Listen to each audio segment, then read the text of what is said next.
ओम भट स्वाहा म्हटलं काम होऊन जायचं। पुढचा काळ बदलला, तंत्राचं युग आलं। तंत्राचं, त्या तंत्राच्या काळामध्ये ज्याच्याकडे 100 यज्ञ करायची तयारी त्याला मुक्ती मोक्ष मिळू लागला। काळ पुढे गेला, ज्याच्याकडे हत्ती घोडे द्वापार युगामध्ये त्याचं सामर्थ्य वाढलं। आणि सध्याच्या या कलियुगामध्ये नामसंकीर्तन साधन सोपे, नामसंकीर्तनाचं अगदी सोपं सहज प्राप्त होणारं साधन मिळालं। तुकोबरायांनी नामाचाच आधार घेतला, विश्वमाऊली ज्ञानोबरायांनी नामाचाच आधार घेतला।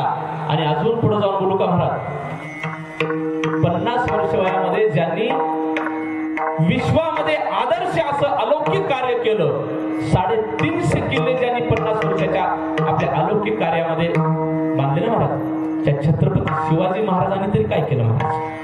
त्यांची कोणतीही मोहीम बारकाई न वाचली।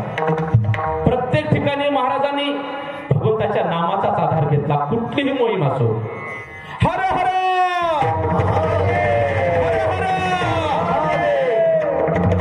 छत्रपती शिवरायांच्या विजयाचं श्रेय भगवंताच्या नामामध्ये। अरे आपण या विश्वामध्ये अनेक राजे पाहिले, ज्या राजांनी त्या देवतांवर दुधाचा अभिषेक केला, दह्याचा अभिषेक केला, नवे नवे तुपाचा अभिषेक केला, पण या विश्वाच्या पाठीवर, या जगाच्या पाठीवर एकच राजा असा झाला, एकच राजा,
नामाच्या आधाराने आहे। म्हणून नाम संकीर्तन वैष्णवांची जोडी।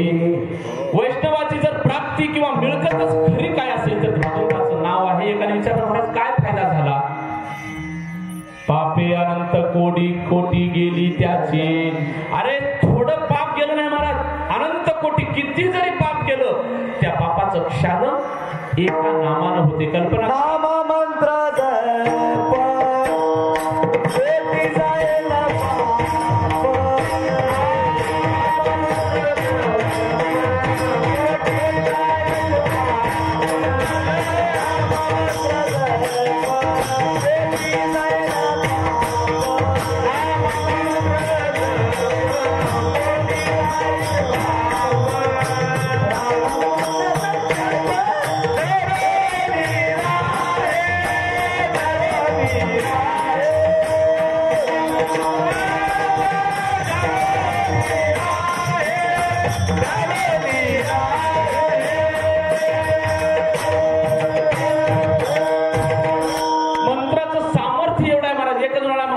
शक्य आहे? कोट्यावधी केलेली पाप एका नामानं कसे जातील भगवंताच्या? कल्पना करा, तुमच्या शेतामध्ये कडब्याची गंज आहे, कडबा 10,000 कडब्याची गंज आहे। त्या कडब्याच्या गंजीला पेटायला किती हजार माचीस लागतील? बरोबर, कडब्याची एक गंज पेटवायची आहे, माचीसचे किती डबे आणावे लागतील? नंतर पटेल एक काडी पुरीसी रणाग्नी मेळ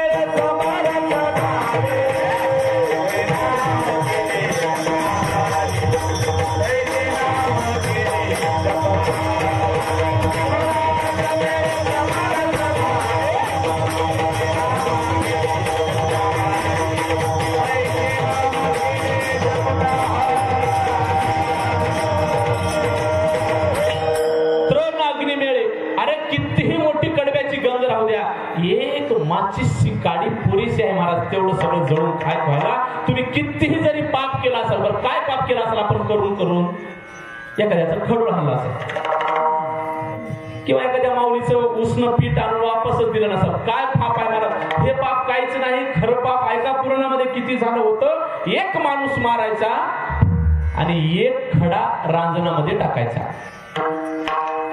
7 रांजणं भरली होती, किती माणसं मारली असतील? एवढं महापाप त्याच्याकडून घडलं होतं. एवढं महापाप घडलं, मग त्याला किती यातना व्हायला पाहिजे, त्याला किती नरकामध्ये त्रास व्हायला पाहिजे. पण तेवढं महापाप करूनही केले रामायण. काय अधिकार? हा अधिकार पापे अनंत कोटी गेली त्याची. आपलं रामायणासारखं तर तेवढ्या वाल्या पोळ्यासारखं तर पाप नाही महाराज. नारदाने सांगितलं, वाल्या हे जे तू काय जे करतोस ना, खरं सांग म्हणाले, तो कोणासाठी करतोस? वाल्या म्हणाला, कोणासाठी म्हणजे? बायकोसाठी, आईबापासाठी, पोरासाठी. अरे तू ज्यांच्यासाठी हे करतोस, एकदा त्यांना जाऊन विचार, हे तुझ्या हातून जे एवढं पाप होतंय, त्या पापाचा त्यांचा किती हिस्सा आहे? वाल्याला हसू आलं. महाराज मला वेडे समजायला का? मला वेडे म्हणजे मला घरी पाठवायचं हे तुम्हाला निघून जायचंय काय? संतांनी सांगितलं, नारदाने सांगितलं, वाल्या तुला जर माझ्यावर विश्वास नसेल तर तू मला बांधून ठेव आणि फक्त माझी एक इच्छा आहे, तू जाऊन फक्त बायकोला विचारून ये, तू जे जेवढं पाप करतोस, हे जे लोकांना मारतोस, लोकांना लुटतोस, त्याच्यामध्ये तुझा किती हिस्सा आहे? वाल्याला थोडं पटलं. संतांची संगती मनोमान, संतांचा सहवास लाभला महाराज. जसं एखाद्या वाईट गोष्टीचा परिणाम होतो, तसा 1 बाटली 2 ग्लास शनिवार पिया, रविवारी खलास. जसं त्याचा परिणाम होतो, तसं संतांच्या संगतीचा सुद्धा परिणाम होतो. संतांच्या संगतीचा त्याला थोडं पटलं. अरे हे महाराज म्हणतात ते बरोबर आहे म्हणे. तरी एकदा विचारून त्याला घट्ट बांधलं आणि घरी आला आणि आपल्या बायकोला विचारला, का ग मी आतापर्यंत जी माणसं मारतो, लुटतो, हे सगळं करतो, हे जे एवढं पाप मी माझ्या माथ्यावर घेतलंय, त्याच्यामध्ये तुझा हिस्सा किती? बायकोनं सांगितलं, परवा मला विंचू चावला होता, त्या विंचवाच्या मला असह्य वेदना होत होत्या, त्याच्यापैकी तुम्ही किती घेतला? तो मला तुझं मला कसं घेता येते? मग ती म्हणाली, मग तुमचं मला कसं घेता येते? मत कर तू अभिमान रे बंदे, मत कर. अरे तेरे जैसे लाखों आए, लाखों इस माटी ने खाए, रहा न नामो निशान रे बंदे. आपण जे माझं गाडं वजन म्हणून महाराज घेतो ना, ते कोणीच कोणाचं नाही महाराज. शेवटी आपलं आपल्यालाच भोगावं लागणार आहे. वाल्याला कळून चुकलं. पहिला झटका त्याला तिथं बसला. वापस आला महाराज. येताना त्याचे दोन्ही डोळे अश्रूने डबडबलेले होते. नारदांना कळून चुकलं, आता ह्याला बरोबर इंजेक्शन भेटले.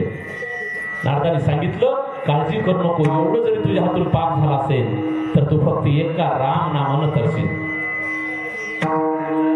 रामकंठी धरा ऐशी जोडी करा.